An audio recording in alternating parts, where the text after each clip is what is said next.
Hello, I am Pramod Kumar. Today we will study microeconomics and our chapter is non-competitive markets. Right? In that we will study two items, monopolistic competition and how do firms behave in oligopoly. Right? So we go ahead. What is monopolistic competition?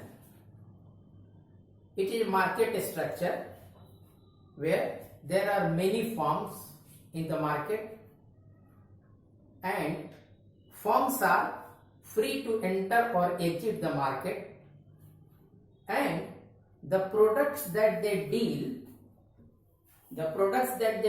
in is not homogeneous. It means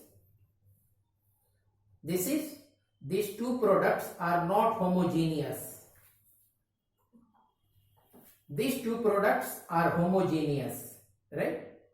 So monopolistic competition, there are several firms in the market.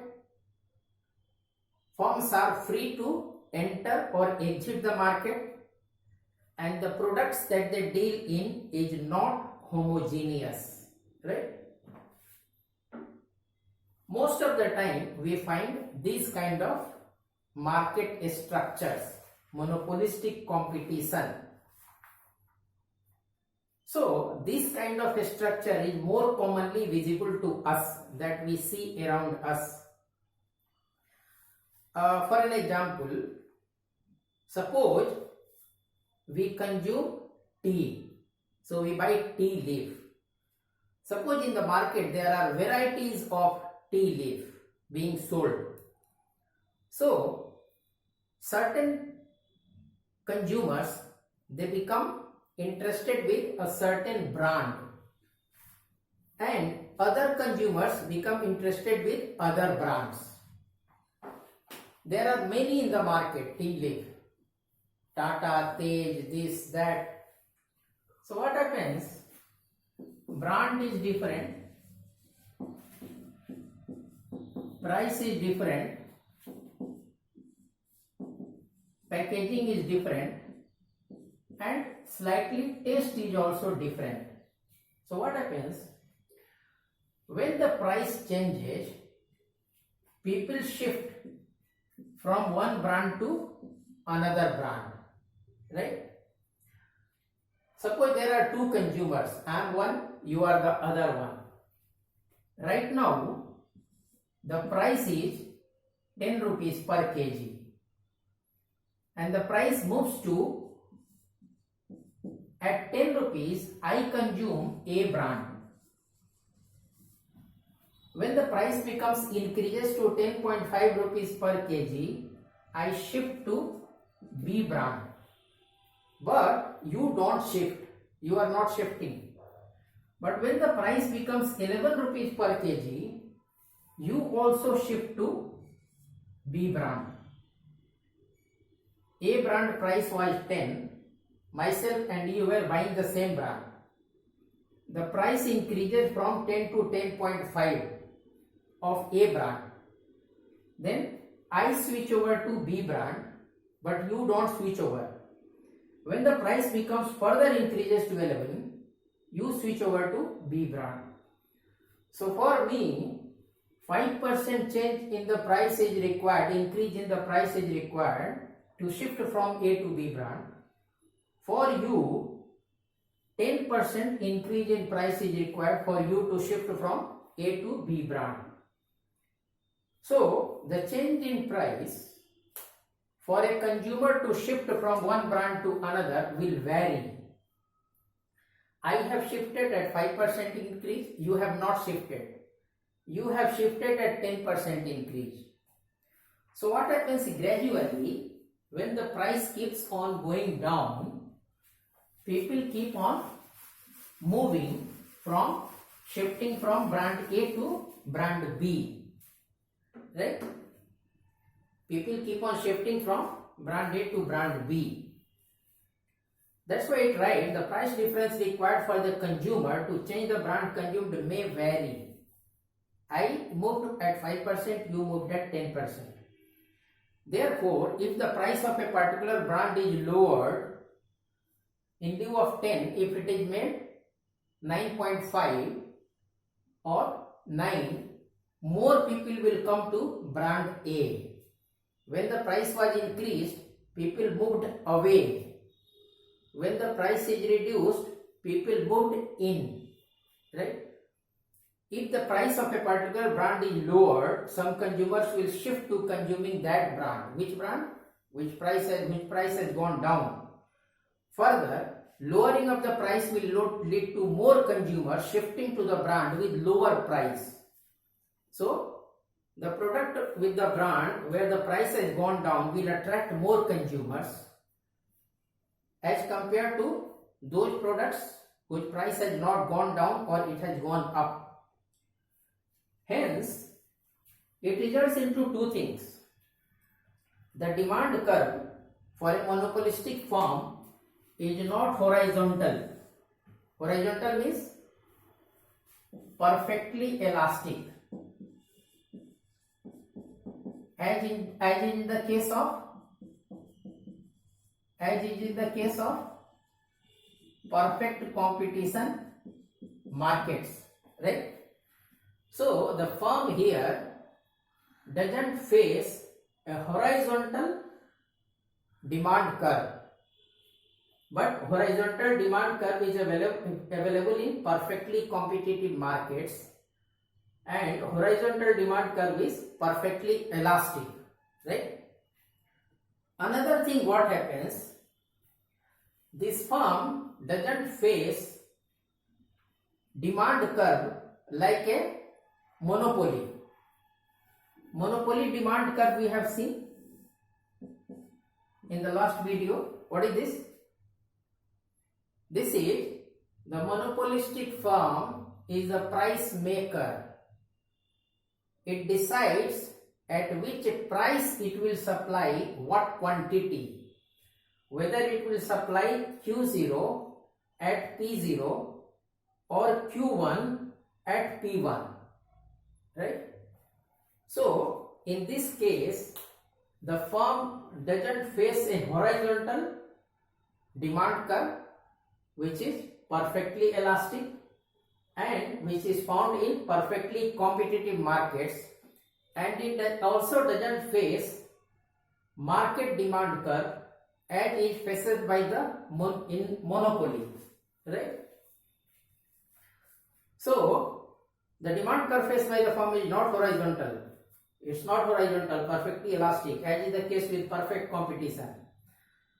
The demand curve faced by the firm is not the market demand curve. What we are talking, monopolistic competition. It is not this market demand curve as is the case in monopoly, right? In the case of monopolistic competition, which we are discussing here, monopolistic competition, the firm expects a small increases in demand. The firm expects a small increases in demand as a consequence of reduction in price. It expects, right? When the firm expects like this, what happens? The firm expects that there will be some increase in demand if there is a reduction in price. So what happens? What does it happen, you tell me? When the firm expects like this, what happens? When it expects that the demand will go up if the price is lowered, so it lowers the price, then what happens? When it lowers the price, marginal revenue goes below average revenue, right? When the monopolistic firm believes that a reduction in price could result in increased demand, it reduces the price. What happens as a result? When it reduces the price, the marginal revenue goes below average revenue. How is that? Suppose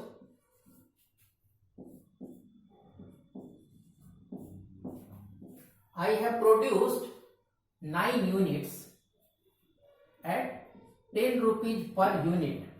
So total revenue is 90. TR is equal to P into Q, right? 90 rupees. Now I am thinking of reducing the price. So what do? I have produced 9 units of output at 10 rupees per unit. So total revenue is 90 rupees. And what is the average revenue? 90 rupees for 10 units means average revenue is 10. Total revenue divided by quantity. Now the firm decides to reduce the price in order to increase the demand. So for the 10th unit, it quotes the price. What is the price? 9 rupees, right? 10th unit, 9 rupees. So what happens? 9 rupees gets added to this. Total revenue is 99. For 9 units at 10 rupees per unit, it is total revenue is 90 rupees. And average revenue is total revenue divided by quantity 10 rupees. Now the firm decides to reduce the price from 10 rupees to 9 rupees in order to increase the demand. So it makes the price from 10 to 9. So for 10th unit, the price is 9 and total revenue comes to 99 for 10 units, right? So what is the average revenue? 99 divided by 10, 9.90, right? Average revenue has gone down from 10 to 9.9. But what is the marginal revenue? With the 10 units of production, AR is equal to 9.90 and MR is equal to, what is MR? Marginal revenue is the revenue derived from the sale of an additional unit. So for the sale of 10th unit, the marginal revenue is 99 minus 90 is equal to 9. So what happens here? When the unit has decided to reduce the price to increase demand, average revenue has gone down from 10 to 9.9 and marginal revenue is below average revenue, right? Then what happens? A firm will keep on increasing the output so long as marginal revenue is greater than marginal cost.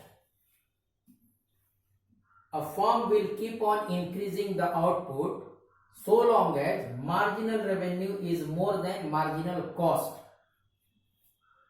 Then what happens here?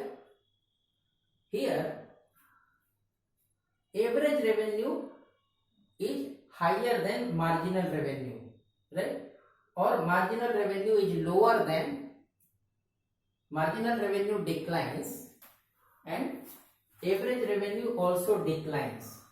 So what does it say? It says,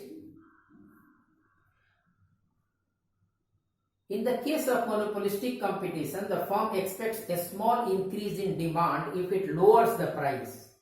Hence, the marginal revenue is slightly less than the average revenue. Marginal revenue is slightly less than the average revenue, right? The firm increases its output wherever the marginal revenue is greater than marginal cost. Marginal revenue need to be greater than marginal cost to keep on increasing the output. If they become equal, the increase in output needs to stop. If this becomes less than this, if marginal revenue becomes less than marginal cost, then what happens?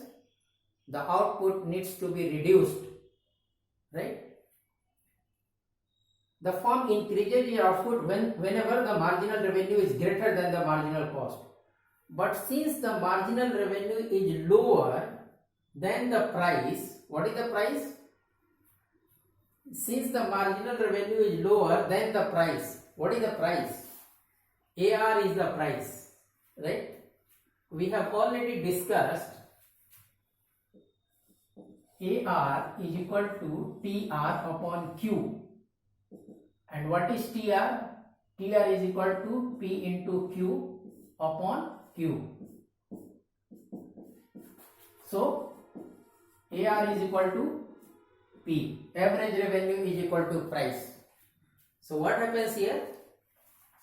We have discussed just now. But since the marginal revenue is lower than the price, AR is the price, 990, lower than the price, the marginal revenue becomes equal to the marginal cost at that low level of output. The marginal revenue becomes equal to the marginal cost at a lower level of output compared to perfect competition, right? MR becomes is equal to MC. If the firm keeps on producing further, then MR becomes less than MC and the firms start incurring losses, or it will not remain at the maximization of profit. So we have already discussed that the firm maximization of profit is here. This is the point of maximization of profit, and this is the maximization of TR. We have already discussed at 10 units, 0 quantity, at 10 units, the firm is able to reach maximum profit and maximum revenue at that particular level of output. Beyond that, total revenue starts declining because marginal revenue starts declining, right? So for this reason, and that's exactly the reason that the monopolistic competitive firm produces lower output as compared to the perfectly competitive markets, lower output. And that's the reason what is happening when the output is lower, consumers are willing to pay more. So the price supply is low and consumers are willing to pay slightly more. So the price goes up. So in the monopolistic competition market, we find that the quantity produced is lower than the perfectly competitive markets. Quantity is lower and price is higher than the perfectly competitive markets. Quantity is lower and price is higher, right? Now we go ahead. The situation described above exists in the short run, and the market structure of the monopolistic competition allows, what does it allow? For new firms to enter when they are earning supernormal profits. So new firms will enter. When the new firms enter, output goes up. When the output goes up, naturally the price slowly comes down, and finally profit level becomes zero. At profit level 0, neither a new firm is willing to enter, nor an existing firm is willing to exit. And suppose the other way around position is there, the existing firms in the market are incurring losses, then some existing firms will go out. When they go out, supply will decrease. When the supply declines, naturally the prices will go up at a point where once again profit becomes zero. From loss it becomes zero profit, and in the earlier position from profit it had become zero profit, and it comes to an equilibrium position. So that keeps on happening all the time. So In the monopolistic competition, quantity produced or supplied is low, price is slightly high as compared to the perfectly competitive markets. Then it says, since the demand of the output of each firm continues to increase with a fall in price, the long run equilibrium continues to be associated with a lower level of output and a higher price as compared to the perfectly competitive markets. Right? So that's clear. Now we go to how do firms behave in oligopoly. What is oligopoly? There are few firms in the market. Monopoly, one firm. Monopolistic competition, several firms. Monopoly, restriction on entry of new players. Monopolistic competition, free entry and exit. Monopoly, there is no substitute to the product produced by the monopolistic firm. But in monopolistic competition, products are not homogeneous. They are different. They can be differentiated. So, what is oligopoly? When a particular market structure it consists of more than one seller, but the number of sellers is few. Few means 1 to 3. Few. The market structure is called oligopoly. And the best example of oligopoly is duopoly. Means two players in the market. Duopoly, two players in the market, right? In analyzing this duopoly market, we will assume that the product sold by these two firms is homogeneous, right? Homogeneous product sold by these two firms, right? Product sold is homogeneous and there is no substitute for these products produced by any other firm, right? Now, suppose there are two firms A and B. Only two firms are there. So when A takes a decision, it definitely impacts B because there are only two players. If B takes a decision, definitely it impacts A in taking its decision. There could also be likelihood that these two they combine together and they collude. Means they decide among themselves jointly to produce a certain quantity at certain price. So what will happen? Though you see that there are two firms in the market, for all practical purposes there will be only one because they would have colluded in deciding the supply of quantity to the market and the price in order to take maximum benefit out of the market, right? Then let us take an example how their decision in duopoly, how the decision of one affects the decision of other, or how the decision of the other affects the decision of the first one, right? In the previous video we had seen the example of a zero cost.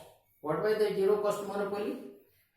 There was a village and in village there was a well, only one well. Everybody depended for supply of water on that well, right? And that well was owned by a person. And that person would charge them 5 rupees per unit of water, right? And that person was supplying 10 units. Cost was 0. The person was earning 50 rupees per day and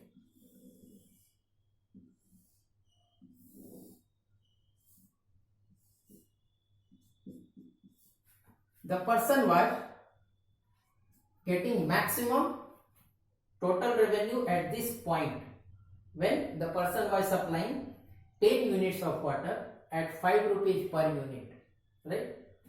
So here what we had seen, what was the profit? Profit was equal to TR minus TC. So since TR is 50 and cost was 0, the person was earning 50 rupees profit. Total revenue 5 into 10, 50 rupees. Total cost, we have already discussed, 0 cost, it was 0 cost, he was not incurring any cost. So 50 minus 0, 50. So profit is equal to 50, equal to total revenue, right? Now let us assume, and what we had seen, that in a perfectly competitive market, they will supply 20 units of water, and how it would have gone?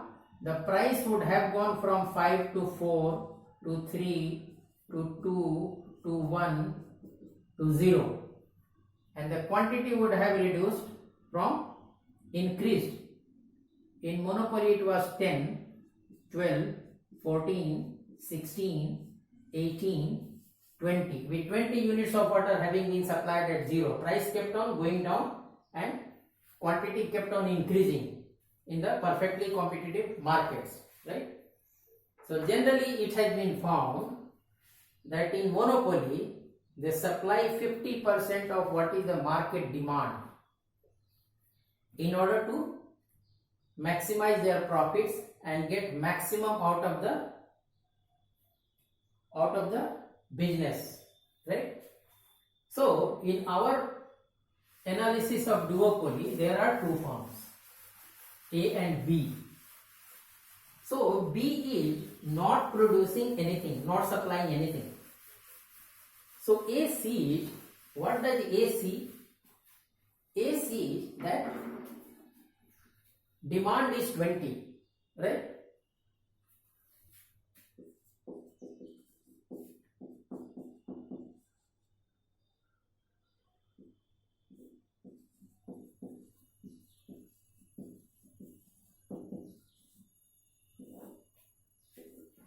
Step 1, step 2, step 3, step 4, step 5. Here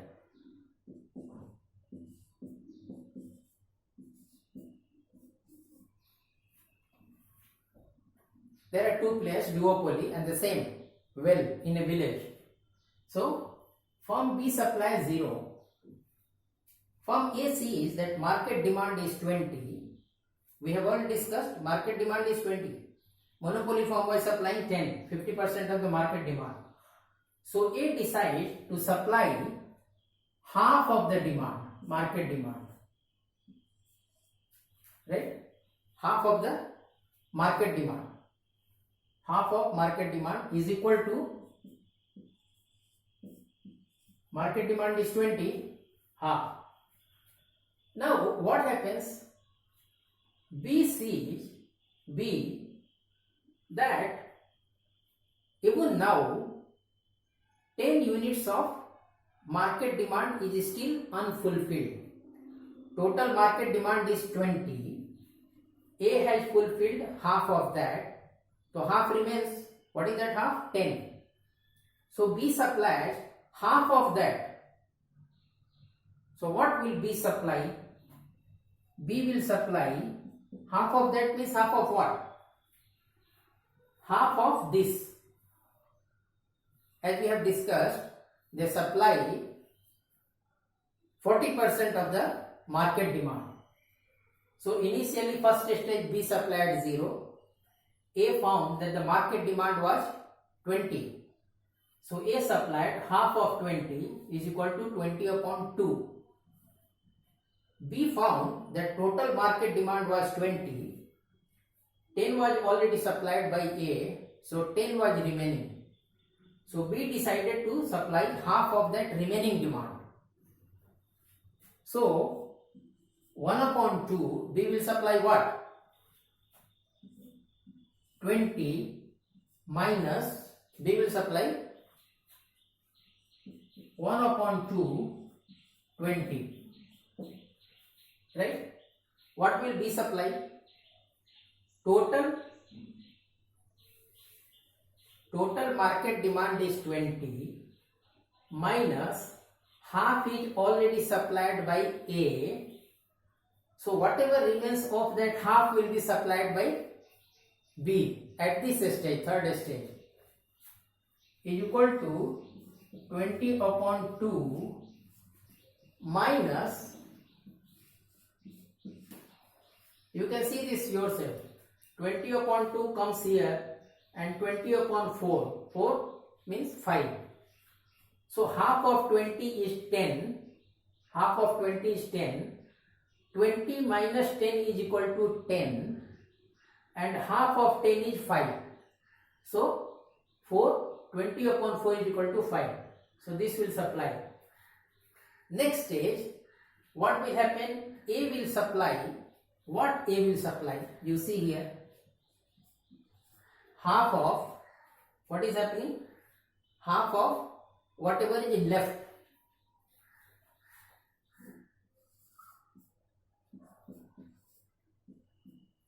(20 minus 1 upon 2).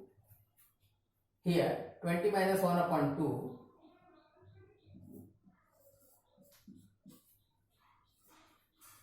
Once again 20 minus 1 upon 2 and here 20, right, is equal to 20 upon 2 minus 20 upon 4 plus 20 upon 8.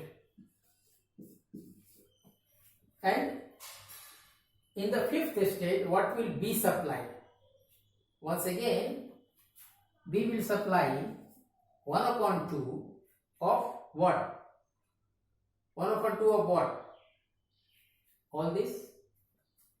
1 upon 2, B will supply in the first stage 20 minus 1 upon 2. 20 minus 1 upon 2 here. Once again another bracket here. Once again 20 minus 1 upon 2, right? Second one is there. Then 20 minus 1 upon 2, 20.